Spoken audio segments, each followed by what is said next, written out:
James opened his eyes slowly. The world was spinning and his head felt heavy.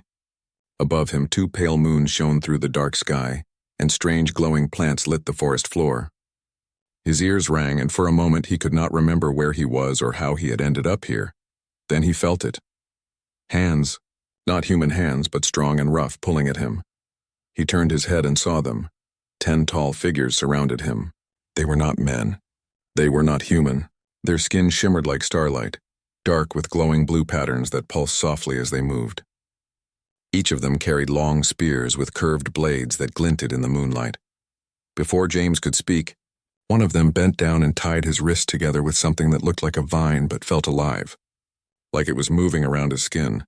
"Hey," he tried to say, but before the word could leave his lips, another one stepped forward, placing a clawed finger on his mouth to silence him. They lifted him to his feet easily, as if he weighed nothing. Panic grew in his chest. He tried to struggle, but their grip was too strong. They began to drag him through the forest, moving quickly but silently, like shadows. His heart raced. Who were they? Where was his team? The last thing he remembered was working near the edge of the forest, collecting samples from the alien soil. Then there had been a flash of light, and nothing. As they pulled him along, one of the Huntresses leaned close to his ear. Her breath was warm and her voice was low, almost soft, but her words made him freeze. "Don't scream," she whispered. "It makes the meat tough." James's mouth went dry. His mind screamed at him to fight, to run, to do something, but his body stayed still. Meat. They thought he was food. The Huntresses kept moving, their glowing patterns brightening whenever they passed near a tree or a strange stone marker. It was like they were following a path only they could see. James forced himself to stay calm. If they were going to eat him, they would have done it already. There had to be a reason they were taking him somewhere. Maybe if he stayed alive long enough, he could find a way to escape. Minutes turned to hours as they dragged him deeper into the forest. Strange noises filled the air, the calls of creatures he could not see, the hum of distant energy fields. He stumbled more than once, but they never slowed down. Finally, they reached a clearing. In the center was a wide circle of stones, each carved with symbols that glowed faintly. Around the circle stood tall poles, and hanging from each pole were bones and skulls of creatures James had never seen before. Some had tusks. Others had long jaws full of sharp teeth. James felt cold as he looked at them. This was no ordinary camp. This was a place of death. The Huntresses stopped and released their grip. James stood unsteady, his wrists still tied. The leader stepped forward. She was taller than the others, her skin brighter, her armor decorated with feathers and metal charms that jingled softly. She stared at James for a long time, her glowing eyes scanning him from head to toe. James swallowed hard. He had never felt so small. The leader raised her spear and struck the ground once. The sound echoed through the clearing. The others gathered around James, forming a circle. Then they began to sing. It was not a song like humans sang. It was low and deep, a sound that seemed to come from the earth itself. The glowing patterns on their skin pulsed in rhythm with the sound, faster and faster, until the entire clearing felt alive with light. James's heart pounded. He could not understand the words, but he felt the meaning. A call, a warning, a ritual. When the singing stopped, the leader lowered her spear. She gestured, and 2 of the Huntresses pushed James toward a large stone near the center of the circle. The stone was flat, its surface stained dark from things James did not want to think about. They made him kneel. James clenched his fists. If this was the end, he would not beg. He would not scream. The leader took a step closer, her glowing eyes fixed on him. Then she spoke. Her voice was calm, almost respectful, but her language was strange and musical. James could not understand, but he could feel that it was important. When she finished speaking, the huntress who had whispered to him before came forward. She knelt so her face was close to his. Her expression was unreadable. Then she spoke again, this time in slow, broken Galactic trade language, a language James barely knew. "You, run," she said, pointing to the forest. "Run, fast," James blinked. He was confused. The leader handed him something, a knife, small but sharp. The huntress looked at him again and said, "We hunt." James's blood turned cold. This was not an execution. This was a game. The vines around his wrists loosened and fell away. James looked around at the circle of glowing eyes, the fire, the poles with their grim trophies. Then he looked at the dark forest beyond the clearing. His choices were clear: run or die. James tightened his grip on the knife. His legs shook, but he forced himself to stand tall. Without another word, he turned and ran into the forest, the sound of the Huntresses' voices rising behind him like the cry of wild beasts. The hunt had begun. James ran into the dark forest, his breath sharp and loud in his own ears. The ground was uneven, full of roots and glowing mushrooms that lit his path in strange colors. Behind him he could hear the Huntresses, their calls rising, their feet hitting the ground like a rhythm of war drums. The knife felt small in his hand, but it gave him a little courage. He told himself he was not just prey. He was human. He had survived worse than this before. He ducked under a low branch and kept running. His body hurt from being dragged, but fear pushed him forward. For a moment he thought about just hiding until morning. But he knew better. They had been born in this forest. They knew every sound, every shadow. Hiding would only delay the end, so he ran. After a while he stopped to catch his breath. The forest was quiet again, too quiet. He listened, but he could no longer hear them chasing him. That made it worse. James crouched low and looked around. The forest seemed alive, every leaf and shadow watching him. Then he heard it, a soft whistle from somewhere. Behind him, he spun around and saw a flash of glowing blue between the trees. There, close, he whispered to himself. James thought fast. If he kept running in a straight line, they would catch him. He needed to slow them down. He found a long, strong vine hanging from a tree and pulled it down. Using the knife, he cut it and tied it between two low branches, just high enough that someone running fast might trip on it. He worked quickly, his hands shaking, then moved away and hid behind a large fallen log. Moments later, he heard them coming, soft, fast footsteps. One of the Huntresses appeared first, her glowing patterns bright like moonlight. She did not see the trap. She hit the vine and fell forward with a loud cry, dropping her spear. James jumped from his hiding place, grabbed the spear, and pointed it at her, but he did not strike. The huntress froze, surprised. For a moment their eyes met. Then she hissed and rolled away, grabbing another weapon from her back. James ran again, leaving the spear behind. His heart was beating so fast it hurt, but he felt something new, a spark of hope. He could fight back. He could outthink them.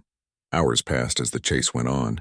James moved carefully now, hiding his tracks, climbing into trees when he could. The forest was huge, full of strange sounds and glowing plants. Once he saw a massive animal with 6 legs drinking from a pool. It looked at him with glowing yellow eyes, but it did not attack. By the time the twin moons were high, James had started to understand the rhythm of the hunt. Sometimes they moved close, sometimes far, like they were testing him. At one point he found himself face to face with another huntress. She had appeared from nowhere, her spear ready. James raised the knife, but again he did not strike. Instead, he stepped back slowly, keeping his eyes on her.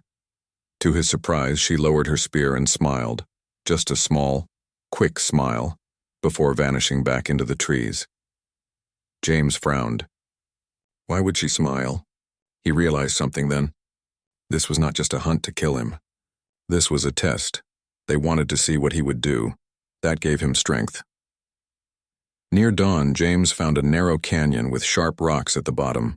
Using the last of his strength, he moved down carefully and hid behind a large stone. Soon he heard them again, but fewer now. Only 2. James stayed quiet and waited. The first huntress appeared at the top of the canyon, scanning the ground. The second followed, moving carefully. James recognized her. She was the one who had whispered to him before. She stood still for a long moment, looking down at the canyon. Then, to James's surprise, she jumped down and landed lightly on the rocks. James stepped out from behind the stone, the knife in his hand. They faced each other in silence. The other huntress stayed at the top, watching but not coming down. James slowly lowered the knife and dropped it to the ground. "I'm not running anymore," he said, even though he knew she might not understand. The huntress tilted her head, her glowing patterns pulsing slowly, like a heartbeat. Then she spoke in broken trade language. "Brave," she said simply. James did not move. The forest was quiet. The other huntress said something in her own language, and the one below nodded. Then she stepped back and pointed toward the clearing far away, where the fire still burned. "Come," she said. James hesitated. Was this a trick? But something in her voice told him it was not. Slowly, carefully, James climbed out of the canyon and followed them. They moved without haste now, no longer chasing him. As they walked, James realized he was no longer a prisoner. His hands were free. His knife was gone, but he no longer needed it. When they reached the clearing, the other huntresses were waiting. They stood in a circle again, but this time there was no singing, no shouting. The leader stepped forward and looked at James for a long time. Then she nodded once, slowly, like a teacher pleased with a student. James stood tall, refusing to look away. The leader spoke in her own language, her voice calm and steady. When she finished, the huntress who had whispered to him stepped closer and spoke in trade language again. "Hunt," and she said, "You..." "Pass," James blinked. "Pass?" Before he could ask, the leader reached out and drew a line of glowing paint across his forehead. It felt cool and strange. The other huntresses touched the ground with their spears in unison. James realized what this meant. They had accepted him.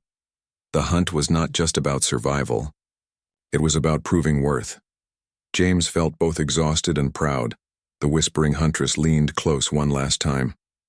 "Tomorrow." "You go," she said. "Free," James nodded slowly. He had survived. The first light of dawn painted the sky with silver and blue when James woke up. He had fallen asleep near the edge of the clearing, too tired to stay awake after the long night. When he sat up, he saw that the huntresses were already awake. Some were sharpening their spears. Others were taking down the poles that held the strange trophies. It felt like the end of a great event, like a festival that was now over. James stood slowly. His legs still ached, but his fear was gone. He felt different, stronger somehow. The whispering huntress was waiting for him. She walked over and handed him a small piece of dried fruit. James took it and ate it without a word. "You live," she said simply, her glowing eyes watching him. "I live," James replied, and for the first time, he allowed himself a small smile. The leader stepped forward then. She looked at James and spoke in her own language, her voice deep and serious. The whispering huntress translated. She say, "You are hunter now," she said. "Not meat." James blinked, surprised by the words. The leader gestured toward the forest. "Come," the whispering huntress said. They led him away from the clearing, deeper into the forest. James followed without fear now. After a short walk, they reached another clearing. This one was smaller, but in the middle stood a great stone pillar covered in glowing carvings. Around it lay weapons, masks, and other objects that looked very old. The leader touched the pillar and then pointed at James. She say, "You must know why," the whispering huntress said. James stepped closer. The carvings on the stone showed pictures. Strange alien creatures, battles, hunts. At first he could not understand, but as he looked longer, the story became clear. The carvings showed the huntresses chasing powerful beasts through the forest. Then they showed other creatures and tall, smart-looking beings being hunted as well. But those who survived were marked on the head with glowing paint, just like James had been. "They test the strong," James whispered to himself. The whispering huntress nodded, as if she had understood his thought. "Long ago," she said slowly, "our people hunt. Everything. Big beast, small beast. Then we hunt, thinking ones, to learn if they are brave." James frowned. "And if they are not?" The huntress's glowing patterns dimmed a little. "Then they are meat." James felt a chill but did not look away. "And me?" "You are brave," she said simply. The leader placed her hand on James's shoulder. Her grip was strong but not painful. She spoke again and the huntress translated. She say, "You are first of your kind, first human to face hunt. You live, so we respect. We will not hunt your kind again unless they choose." James was silent for a moment. This was bigger than him. This meant humans and these huntresses might meet again one day, and next time, it would not be as enemies. The leader stepped back and picked up a small charm from the base of the pillar, a piece of carved bone tied with glowing thread. She handed it to James. "For you," the whispering huntress said, "mark of the hunt. If other clans see this, they know you passed." James took the charm and tied it around his neck. "Thank you," he said quietly. The leader nodded once and turned away. The other huntresses began to leave, melting back into the forest like ghosts. Soon only James and the whispering huntress were left. She looked at him for a long time, then spoke. "You would have made fine meat," she said softly, her lips curling into a faint smile. "But better warrior." James almost laughed, though his throat was tight. "I'll take warrior," he said. The huntress pointed toward the distant hills. "Go that way." "You find your people," James nodded. He wanted to ask her name, but he did not know how, so he simply said, "Goodbye." She tilted her head, her glowing patterns brightening for a moment. Then she turned and vanished into the trees. James stood there for a moment, listening to the sounds of the forest. It was quiet now, peaceful. He started walking, each step feeling lighter than the last. Hours later, James reached the edge of the forest. His team's camp was there, though it looked like they had been searching for him all night. When they saw him, they ran to him asking questions on where he had been, what had happened. James only smiled and touched the charm around his neck. "It's a long story," he said, "but I think we just made some new friends." He looked back one last time toward the shadowy trees. For a moment he thought he saw a faint blue glow watching him from far away. Then it was gone. James turned toward his team, ready to tell them everything. He had been hunted, but he had survived. And somewhere deep in the alien forest, 10 huntresses now carried his name in their song.